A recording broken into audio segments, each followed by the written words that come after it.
बच्चों ये linear equation in two variable वाले क्वेश्चन है, और मैंने शुरू वाले क्वेश्चन उठाए अभी जो बिल्कुल आसान वाले हैं, जो थोड़ा और मुश्किल है उसको इसके बाद लगाएंगे। बात समझ में आ रही है? तो कह रहे हैं the graph of the linear equation 2x + 3y = 6 cuts the y axis at A point. y axis at A point क्या कह रहे हैं? ये पूछ क्या रहे हैं? पूछ क्या रहे हैं बच्चों? पूछ ये रहे हैं कि अगर यू एक्स वाई एक्सिस बनता है, ये x है और ये y है, बात समझ में आई? तो ये जो लाइन है y एक्सिस पर कहां पर कट करेगी? याद रखिए जब भी y एक्सिस पर कट करने की बात होगी आप x को 0 पुट कर दीजिए। क्या करिए? x को 0। तो ये जो था ना 2x + 3y = 6, अगर y एक्सिस पे कट करने की बात है तो ये x को आप 0 कर दिए। 2 × 0 + 3y = 6, हेंस y = 2। बोलो बात समझ में आ गई? Yes sir. Yes sir. यानी कि ये कुछ इस तरीके की है कि y एक्सिस पर 2 पर कट कर 2,0। बात समझ में आई? y एक्सिस पे कहां पे कट कर रही है? 2 पर कट कर रही है। तो ये बेसिकली 2,0 नहीं है बेटा, 2,0 नहीं है, ये 0,2 है। यस। बात समझ में आई? ये क्या चीज है? 0,2, because here the coordinate of this point is 0,2।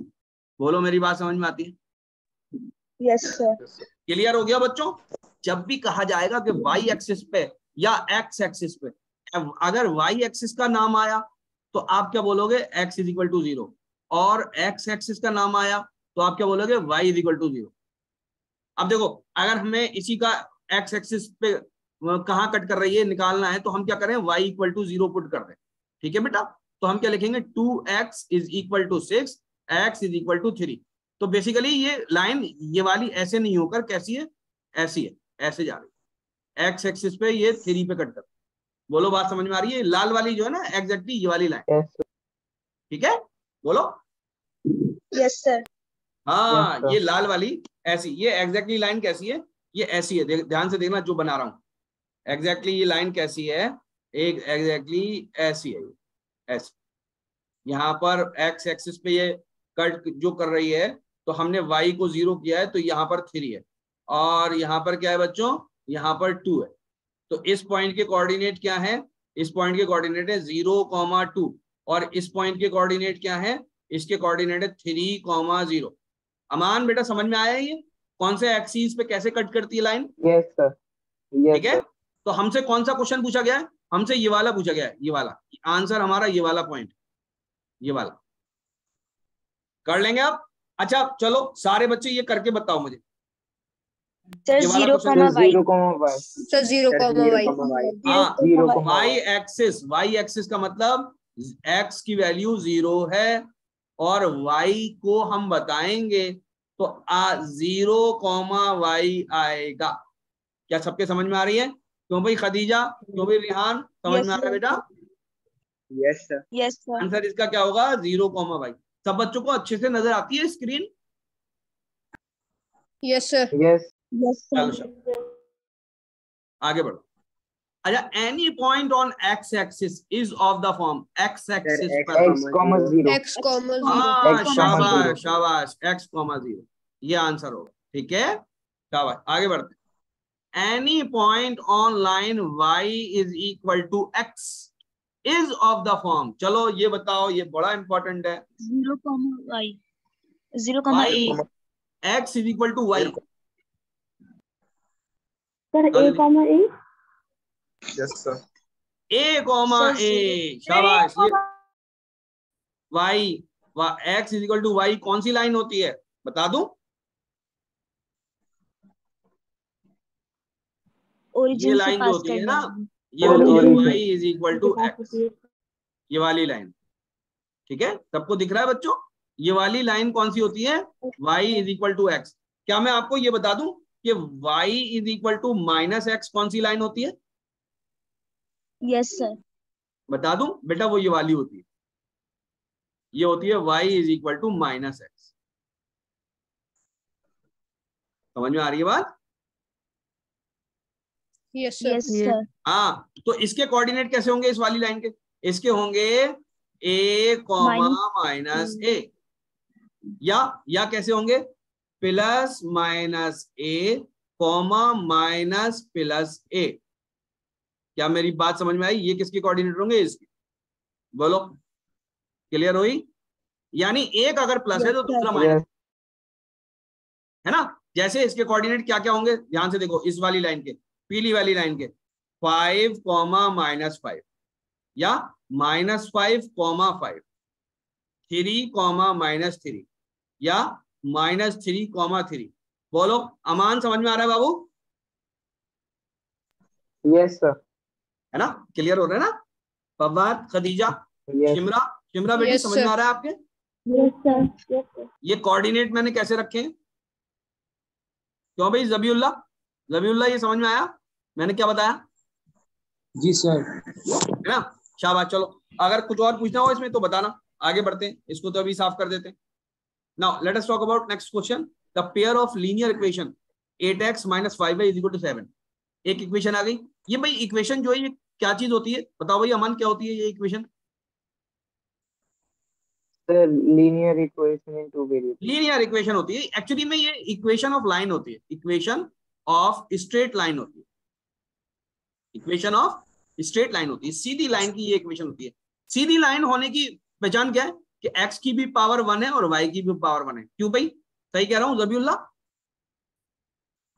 Yes sir, yes sir. क्यों भाई तराब, फातिमा, सही कह रहा हूँ बेटा? Yes sir. ओके, आगे बढ़ते हैं। चलो, इन्होंने कहा एक इक्वेशन ये है, एक इक्वेशन है। The pair of the linear equation have one solution, no solution, two solution, many solution. तो टू सॉल्यूशन तो होते नहीं है, वन सॉल्यूशन होगा या नो सॉल्यूशन होगा या मेनी सॉल्यूशन होगा। इसको चेक करने का तरीका बहुत ही सिंपल, 8/5 चेक करो इक्वल टू -5/8। ये तो है ही नहीं, तो बताओ क्या चीज है ये? बताओ जरा जल्दी से। No solution. No solution. Intersecting, no solution, intersecting. Solution क्यों होगा? इंटरसेक्टिंग वन सॉल्यूशन होगा। अरे बेटा, वन सॉल्यूशन होगा। A1 upon A2 is not equal to B1 upon B2। बोलो मैं गलत कह रहा हूँ सही? अरे बताओ मैंने गलत किया है क्या? नहीं सर, सही है। हाँ, आंसर क्या होगा इसका? क्यों भाई ताजिर, बताओ आंसर क्या होगा? One solution. One solution. इसी को क्या बोलते हैं बेटा दूसरे अल्फाज में? Unique solution, unique solution. अच्छा, इसी को और क्या बोल सकते हैं? कंसिस्टेंट। क्या बोल सकते हैं बेटा? कंसिस्टेंट लाइन या कंसिस्टेंट सॉल्यूशन बोलते हैं, है ना? बात समझ में आई? इसी को क्या बोल सकते हैं? वन पॉइंट इंटरसेक्शन, एक पॉइंट पर इंटरसेक्शन हो रहा है। क्यों भाई जबीउल्लाह, सही बात है। शिमरा बेटा यही समझाया आप लोगों ने या नहीं? ठीक है, थोड़ा थोड़ा अगर सीख रहे हैं ना बेटा, हम बहुत कुछ करने वाले थे, ये बात याद रखो। ठीक है, आगे बढ़ते हैं। The equation 5x + 2y = 7। Equation क्या दे रखी है? Let us right it here. 5x + 2y = 7। ये इक्वेशन दे रखी है। बात समझ में आती है? ये इक्वेशन दे रखी है। हमसे ये क्या पूछा? Unique solution, infinite many solution, no solution, two solution. लेकिन ये तो हमने दो लाइन के लिए पढ़ा था। बोलो, अब तो ये एक ही लाइन दे रखी है ना? तो फिर क्या चक्कर है, बताना जरा। सर एक वेरिएबल दूसरे variable. Sir common solution sir, इसका कोई भी कॉमन सॉल्यूशन नहीं होगा, इसलिए इसका इनफाइनाइट मेनी सॉल्यूशन होगा। देखो ध्यान से सुनना, ध्यान से सुनना। ये बताओ मुझे, ये बताओ कि अगर मैं इसको ड्रॉ करूं, अगर मैं इसको ड्रॉ करूं तो क्या ये लाइन ऐसी आएगी या नहीं? Yes sir. ऐसी आएगी, यही आएगी, ऐसी आएगी, नेगेटिव स्लोप के साथ आएगी। एक्चुअली में सॉल्यूशन का मतलब होता है पॉइंट्स। सॉल्यूशन का मतलब होता है पॉइंट्स। जैसे ये वाला एक पॉइंट, जैसे ये वाला एक पॉइंट, ये वाला एक पॉइंट, ये वाला एक पॉइंट है। ऑल दीज आर सॉल्यूशंस, और these are solutions for a single line. Single line का हर पॉइंट उसका सॉल्यूशन होगा। बोलो, बात समझ में आ रही? Yes yes sir. हाँ, सिंगल पॉइंट का, सिंगल लाइन का हर पॉइंट उसका सॉल्यूशन होगा, ये बात याद रखना। हाँ, मैं कहूं ये वाला पॉइंट, क्या ये वाला पॉइंट सॉल्यूशन है इस लाइन का? बोलो, ये वाला नो सर। सर ये सॉल्यूशन नहीं है। इसके सारे सॉल्यूशन ये वाले हैं जो इस पर आएंगे। लेकिन इस पर कितने पॉइंट आ सकते हैं, जरा जल्दी से बताओ। इनफाइनाइट पॉइंट आ सकते हैं। कितने पॉइंट आ सकते हैं बेटा? इनफाइनाइट। इनफाइनाइट। आंसर क्या होगा? आंसर होगा इनफाइनाइटली मैनी सॉल्यूशन। क्या मेरी बात समझ में आ गई सब पे? Yes sir. बोलो। Yes sir. हाँ हेलो सर, बोलते क्या बोर्ड ना उतना क्लियर नहीं दिख रहा है अभी। क्या चीज, क्या करें? सब बोलते क्या बोर्ड ना उतना क्लियर नहीं दिख रहा है। क्लियर नहीं दिख रहा है जी अभी नहीं दिख रहा है। बेटा? वो आपके कनेक्शन की प्रॉब्लम है। आपको नहीं दिख रहा है, सबको दिख रहा है। अगर आपको नहीं दिख रहा तो आपका कनेक्शन। बोलो, बात तुम्हें क्लियर दिख रहा है? Yes sir. हाँ, तो मेरे यहाँ से तो सबको क्लियर जा रहा है। क्लियर आ रहा है लेकिन कट कट के दिख सर रहा है। अब बेटा अगर कट कट के आ रहा है तो वो आपकी प्रॉब्लम है, this is not my problem. वो आप अपना सिस्टम चेक करिए, अपना मोबाइल सेट करिए, ठीक है? मेरे यहाँ से जो सिग्नल जा रहा है उसमें मैं आपका काट नहीं सकता हूँ, ये बात याद रखो, ठीक है? मैं सिर्फ अपना ही यहाँ यहीं पर जो भी करूंगा चेंज करूंगा। और मुझे सेटिंग आती है, मैं करीब 5 साल से कर रहा हूँ ये काम, बात समझ में ऑनलाइन का। यस तो मैं अपनी सेटिंग प्रॉपर रखता हूँ। आपको अगर कुछ प्रॉब्लम हो रही है तो वो आपके हैंड पर है, आपके हैंडसेट में प्रॉब्लम है या आपके लैपटॉप में प्रॉब्लम है, उसको ठीक करिए। उसको देखिए आपको कैसे ठीक करना है, ठीक है? आपका क्या नाम है बेटा? निम्मी फातिमा। हाँ, तो निम्मी बेटा आप करिए। वो बिस्तर पे बैठ के जो है ना, आप जो कर रही है काम, वैसे नहीं होगा, है ना? उसको प्रॉपरली आप रखिए टेबल पर, उसको हिलाइए मत। एक तो मोबाइल को सीधा उसको सामने रखिए, कॉपी पेन लेकर वैसे करिए। बात समझ में आ रही है नहीं आ रही? ठीक है? जी जी। हाँ, आगे बढ़ते। Now let us talk about this question. बच्चों, मैं एक गिलास पानी पी लूं? अरे जी सर। पानी पीना। तो बच्चों क्वेश्चन ये कैसा है? 5 years hence। 5 years hence का मतलब आज से 5 साल बाद। The age of Aftab will be 3 times that of his son. जो आज की तारीख में आफ्ताब की उम्र है और जो आज की तारीख में उसके सन की उम्र है, आज से 5 साल बाद इन दोनों की जो उम्र का रेशियो होगा वो 3:1 होगा। बात समझ में? वो 3 गुना होगा। बाप 3 गुना होगा, बेटा जो है वो बेसिकली जितना होगा उसका 3 गुना बाप होगा। 5 years देखो, 5 साल पहले आफ्ताब एज वाज 7 times। 5 साल पहले कैसी थी? आफ्ताब की उम्र 7 गुना थी। और आज से 5 साल बाद कैसी होगी? 3 गुना होगी। बोलो, क्वेश्चन क्लियर है? यस। अभी क्लियर हो ओके, गया। अब देखो ध्यान से। आफ्ताब लिख दो यहां पर, आपको यहाँ वहां पर इतना लंबा नहीं लिखना। और फिर आपको सन लिख दिया। आफ्ताब की एक्स मान ली, सन की वाई मान ली, आज की उम्र। तो 5 साल बाद x+5 होगी या नहीं? इसकी भी एक्स, इसकी सॉरी एक्स क्यों होगी, इसकी तो वाई होगी ना। इसकी कितनी हो जाएगी? इसकी हो जाएगी y+5। बोलो, नहीं आई बात समझ में? Yes sir. इन दोनों के बीच में बराबर का निशान लगाया, क्या ये बराबर होंगी? बराबर नहीं होगी। ये 3 गुना होगी, तो जो 3 गुना नहीं है उसका 3 गुना करें ना, 3 times, है ना? ये बताओ, पहली इक्वेशन बन गई? अरे बोलो। Yes sir. बेटे की कम होगी ना, तो बेटे की उम्र को 3 गुना से मल्टीप्लाई करो तो बाप की उम्र के बराबर बैठ जाएगी। अच्छा, 5 साल पहले, 5 साल पहले x-5 होगी इसकी, और इसकी कैसी होगी? इसकी y-5 होगी। बोलो, होगी या नहीं? Yes yes sir. और 7 Yes, sir. टाइम्स कौन था? 7 टाइम्स ये है, बाप है। तो यहाँ पर 7 से मल्टीप्लाई करो, तो ये बेसिकली दूसरी बन गई। बोलो, सॉल्व करोगे खुद ही बच्चों या नहीं? Yes sir. Solve it Yes, sir. By yourself. बोलो, मैंने आपको तरीका तो समझा दिया ना पूरा? क्यों भाई? Yes sir. गाजी अरकान, नोमान अहमद, जबीउल्लाह, इर्तिका, भारती, हैदर, रिहान, फराब, ताजिर, कीर्ति, सूर्या, कर लोगे? Yes sir, answer Yes, sir. ठीक है, शाबाश। चलो, Yes. मुझे इतना ही दो इस टाइम के, मैं तुम्हें समझा सकूंगा। तो भाई अमान बेटा कर लोगे? हो जाएगा सर, रहने दीजिए। हाँ, Yes, sir. ठीक है बेटा, आसान है बहुत, आराम है। आगे चलते हैं। अच्छा, ये सवाल कहीं देखा है? सर NCERT एनसीईआरटी की बुक में ये नूरी नाम दिया ना, नूरी, ये नूरी नाम बड़ा फेमस हो गया, ये आ भी चुका है एनसीआर उसमें एंट्रेंस के अंदर। ठीक है, कह रहे हैं 5 years ago Noori was thrice as old as Jabbu. तो हम तो नूरी के लिए एन लिख देते हैं और जब्बू के लिए जे लिख देते हैं। बोलो बात समझ में आती है या नहीं?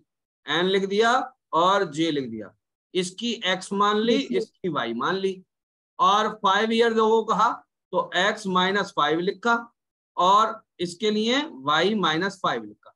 बोलो ये तरीका सही आता है, बीच में लगा दिया इक्वल टू, और कह रहे नूरी वाइज थ्राइस, तो नूरी क्योंकि 3 गुना थी तो यहाँ 3 से मल्टीप्लाई किया, पहली इक्वेशन बन गई। 10 years later Noori will be twice, तो 10x + 10 is equal to y + 10, और यहाँ पर 2 से मल्टीप्लाई किया, दूसरी इक्वेशन बन गई। बोलो आसान हो गया या नहीं? अच्छा पूछा गया Yes, sir. How old are Noori and Jabbu respectively. How old यानी आज की उम्र बतानी है, आज की यानी x और y बताना है, ये आंसर है। अच्छा पीछे वाले में देखते हैं, पीछे वाले में क्या पूछा था, what are their present age, उसमें भी x और y बताना था, इसमें भी x y। क्या मेरी बात समझ में आ रही है? Yes. Yes, sir. बोलो बच्चों, बोलो बोलो, समझ में आ रही है? यस सर है ना? Yes, sir. प्रेजेंट एज बतानी, तो शाबाश, चलो करो खुद। अच्छा इस क्वेश्चन को करते हैं बच्चों, थोड़े थोड़े मुश्किल होते जा रहे हैं क्वेश्चन। क्या Yes. Yes, देखो, sir. अगर तुमने मेरे साथ बैठ के या अकेले में ऐसे क्वेश्चन हर चैप्टर के 50-50 लगा लिए, तो मैं सही बता रहा हूं तुम भयंकर कंपटीशन दोगे लोगों को। हर चैप्टर के 50-50 क्वेश्चंस करने आ गए, अगर आपको आंसर नहीं, सिर्फ आंसर नहीं करने आ गए, तो आप कंपटीशन भयंकर दे दोगे, और 31 दिन में ऐसा कर सकते हो आप। मैं आपको सही बता रहा हूं। मैथमेटिक्स के कितने चैप्टर्स हैं बोलो? मैथमेटिक्स में कितने चैप्टर्स हैं, सब लोग बोलो। सर 20. 9th में 15 और 9th और 10th दोनों मिला के कितने चैप्टर हैं? सर 29 हाँ यही तो गलती है, 29 नहीं है, देखो 15 है बस, 15 है बस। सर 9 मिला के हाँ भाई, ट्राइंगल दोनों में, तो आप 2 को गिनने हो उसको। आप 10th का ट्राइंगल अगर पढ़ते हो तो 9th का तो क्लियर हो ही जाता है। बोलो गलत कह रहा हूँ सही? 10th की प्रोबेबिलिटी पढ़ते हो तो 9th की भी क्लियर हो जाती है। 10th का स्टैटिस्टिक्स पढ़ते हो 9th की भी क्लियर हो जाती है। 10th का ट्राइंगल पढ़ते हो, 10th का सर्किल पढ़ते हो तो 9th का भी क्लियर हो जाता है। क्या मैं गलत कह रहा हूँ? सर 10th का रियल नंबर पढ़ते हो, 9th का नंबर सिस्टम क्लियर हो जाता है ना? सर 10th में जब क्या चीज? जब 10th में हो जाते तो 9th में क्यों देते हैं वही चैप्टर? नहीं, आप बात को समझिए। कुछ क्वेश्चंस 9th के भी आते हैं, लेकिन मैथमेटिक्स में ज्यादा पोर्शन जो है वो 10th का आता है। अगर 10th क्लियर है तो 9th का भी आप कर ही लोगे। मेरी बात समझ में आ रही है? तो प्रैक्टिकली 30 चैप्टर नहीं है, प्रैक्टिकली 15 के अबाउट है चैप्टर्स। बात समझ आई? और बहुत मुश्किल नहीं है बेटा, 2 दिन में 1 चैप्टर करोगी ना तो बहुत काम कर लोगे। रोजाना आधा चैप्टर करो 10th का, रोजाना आधा चैप्टर करो 10th का। कुछ सवाल एमसीक्यूज करो और सारे सवाल किसके करो? एनसीईआरटी के। मैं तुमको सही बता रहा हूँ, भयंकर कंपटीशन दोगे तुम जिस दिन एंट्रेंस होगा। ठीक है, 31 दिन है हमारे पास, 31 दिन है काम करने वाले, जिसमें से मैंने 4 दिन अलग निकाल रखे। 4 दिन अलग है तो 36 दिन। बात समझ में? 4 दिन अलग निकाल रखे। चलो इसको सवाल को करते हैं, बातों में लग जाते हैं। फॉर विच वैल्यू ऑफ के will the following pair of linear equation have no solution? No solution कब होता है बच्चों? a1 upon a2 is equal to b1 upon b2 is not equal to c1 upon c2। मेरी बात समझ में आती है? तो यहाँ पर हम a1 इसे मान लेते हैं, ये पहली इक्वेशन इसको मान लेते हैं जो दूसरी वाली है। तो क्या हो जाएगा? 2k - 1 upon 3 is equal to k - 1 upon 1। बोलो मैं सही कह रहा हूं? बस आपको ये पहली कंडीशन ही देखनी है, दूसरी कंडीशन देखने की आपको जरूरत नहीं है, क्योंकि नो सॉल्यूशन वाला क्वेश्चन है। नो सॉल्यूशन वाले क्वेश्चन में अगर के यहां बैठा हुआ है, a1 या a2 पे बैठा हुआ है, तो आपको पहली कंडीशन देखनी है, दूसरी देखने की जरूरत नहीं है। अब आप क्या इसके अंदर निकाल लो, ये क्या हो जाएगा? 2k - 1 is equal to 3k - 3। क्या मेरी बात समझ में आती है? तो क्या हो जाएगा, k इज इक्वल टू 2 आएगा, 2। अरे बोलो, सर Yes, 2 sir. आएगा। बस ये आंसर हो गया। सर इसमें उलझने की कोई जरूरत ही नहीं है, बहुत सिंपल है, आपको ये करने की जरूरत नहीं है। अब k इज इक्वल टू 2 आ गया, देखो b1 अपॉन b2 रखो, तो k minus 1 upon 1 is not equal to c1 upon c2 रखा, तो क्या आएगा 2k प्लस 1 अपॉन 1। जरा k की वैल्यू रखा आपने 2, तो 2 minus 1 upon 1 is not equal to 2 to the 4 plus 1 upon 1। ये आपका हो जाएगा बच्चों 1 upon 1 is not equal to 5 upon 1। तो ये तो हाई आ ही जाएगा, ये तो अपने आप आ जाएगा, तो इसको चेक करने की जरूरत नहीं है। क्या मेरी बात समझ में आ रही है? बस हमारा काम इसी से चल जाएगा, पहली वाली कंडीशन। सब बच्चों को ये पॉइंट समझ में आ गया? जी। Yes, sir. चलो आ जाओ। कह रहे हैं the area of rectangle gets reduced by 9 square units if its length is reduced by 5 units and breadth is increased by 3 units. Let me draw a rectangle. Let me draw a rectangle. और ये इस rectangle की जो length और breath है ना, मैं उसको लिख देता हूं L और B। ठीक है, ये ओरिजिनल है। ये कौन सा रेक्टेंगल है? ये ओरिजिनल है। बात समझ में आई? तो इसका जो ओरिजिनल एरिया है, जो इसका ओरिजिनल एरिया है वो कितना होगा? लेंथ इंटू ब्रेथ होगा या नहीं? बोलो, बात समझ में आ L रही? into B. ठीक है, Yes, इसका sir. ओरिजिनल एरिया तो इतना होगा। अब हम पहली कंडीशन देखते हैं, क्या कह रहे हैं? The area of rectangle gets reduce by 9 square unit, यानी सॉरी मैं लिख रहा हूं XY लिख रहा हूं, मुझको लिखना चाहिए, क्या लिखना चाहिए? L और B लिखना चाहिए। और ये 9 स्क्वायर यूनिट कम हो गया है।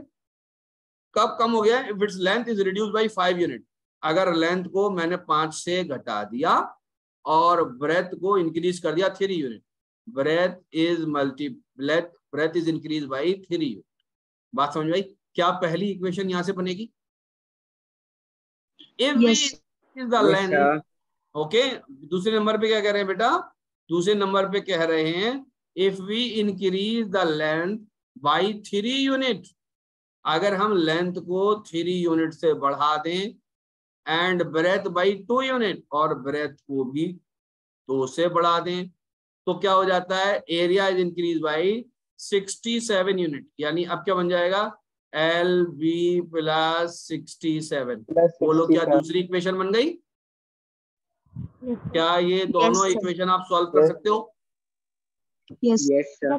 हाँ, याद रखना यहाँ पर भी LB आएगा मल्टीप्लाई करने के बाद, तो ये LB इसको क्रॉस कर देगा, काट देगा, तो आपको लीनियर इक्वेशन मिलेगी A1 x1 plus A2 x2 is equal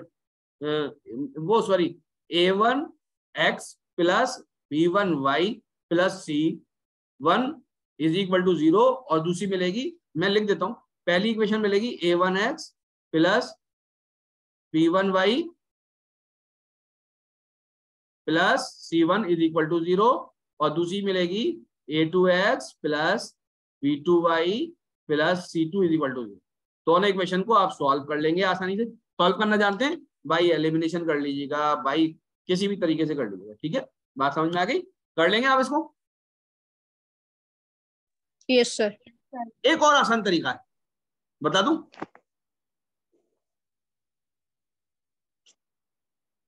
अरे Yes, बोलो, sir. बता दूं? Yes. चलो इसको दूसरे तरीके से करें, यही तुम्हारे सामने। Yes sir. थके तो नहीं हो? थकना मत अभी, अभी अभी तो जवान बच्चे हो, तुम बिल्कुल थकना मत बेटा, बिल्कुल भी। ठीक है, चलो तुम्हारे अपने, अब मैं अपने तरीके से करूं? हाँ सर कर दो। चलो 17 इंटू 19, 17 इंटू 9 कितना हो गया? 7 नाम 63 और 90, 90 प्लस 63 इज इक्वल टू 153। बोलो, ओरिजिनल एरिया ये आ गया? Yes, sir.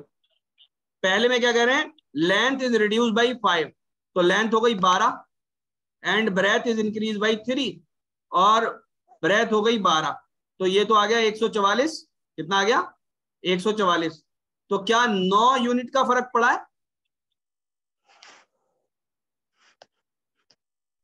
अरे बोलो। Yes, sir. हाँ 9 यूनिट का फर्क पड़ा है। तो ये आंसर हो सकता है।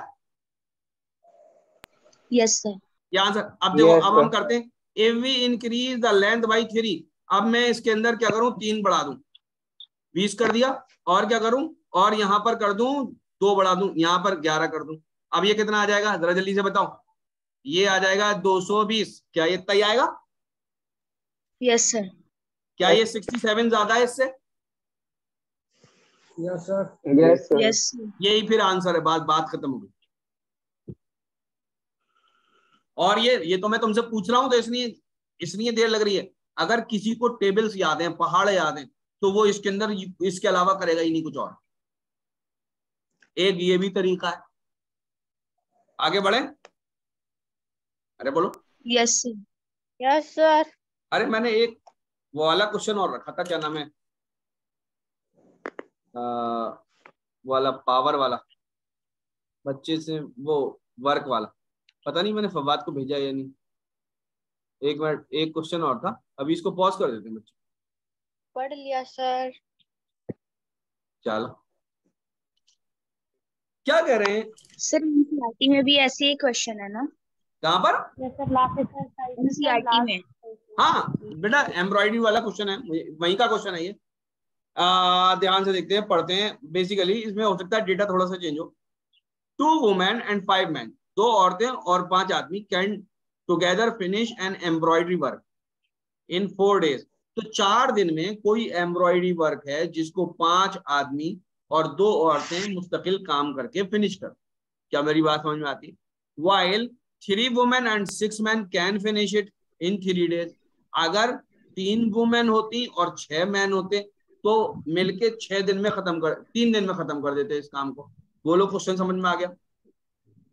Yes sir. कह रहे हैं find the time taken by 1 woman alone to finish the work and also that taken by 1 man alone. अगर एक ही आदमी करे, मतलब उसका साथ कोई ना दे, और या एक ही औरत करे उसका साथ कोई ना दे, तो कितने दिन में खत्म करेंगे? क्या मेरी बात समझ में आई? इसके डायरेक्ट आंसर भी हैं, Yes, sir. वो डायरेक्ट कैसे निकाल सकते हैं वो भी बताऊंगा। लेकिन अभी हम इसका कन्वेंशनल तरीका देख लेते हैं। Sir, बोलो बात। women को क्या कह रहे हो? women को Y ले लेंगे और men को X ले लेंगे। हाँ ये बोर्ड वाला तरीका है, ये बोर्ड वाला तरीका। कॉम्पिटिटिव तरीका अलग है, कॉम्पिटिटिव तरीका अलग है। तो पहले हम ये वाला कर लेते हैं कि सपोज करते हैं कि वुमेन जो है वो एक वुमेन इस पूरे वर्क को X डेज में करती है और एक मैन इस पूरे वर्क को Y डेज में करता है। क्या मेरी बात समझ में आई? तो 1 डे में वुमेन कितना वर्क करेगी? 1/x करेगी या नहीं? और 1 डे में Yes, sir. एक मैन कितना वर्क करेगा? 1/y वर्क करेगा या नहीं? बोलो। अरे तेरी Yes, मैंने yes, तो sir. मिला ही दिया यार सब।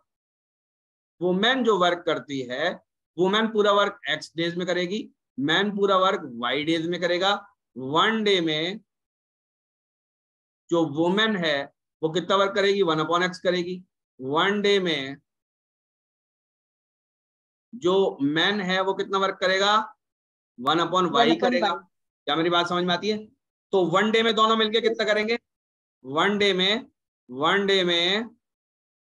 1 वुमेन प्लस 1 मैन कितना वर्क करेंगे? 1/x प्लस 1/y, है ना? तो ये क्या दे रखा था? कौन कितने दिन में दे रखा? 4 डेज में। कितना? 4 डेज में। तो 4 डेज में 4 डेज में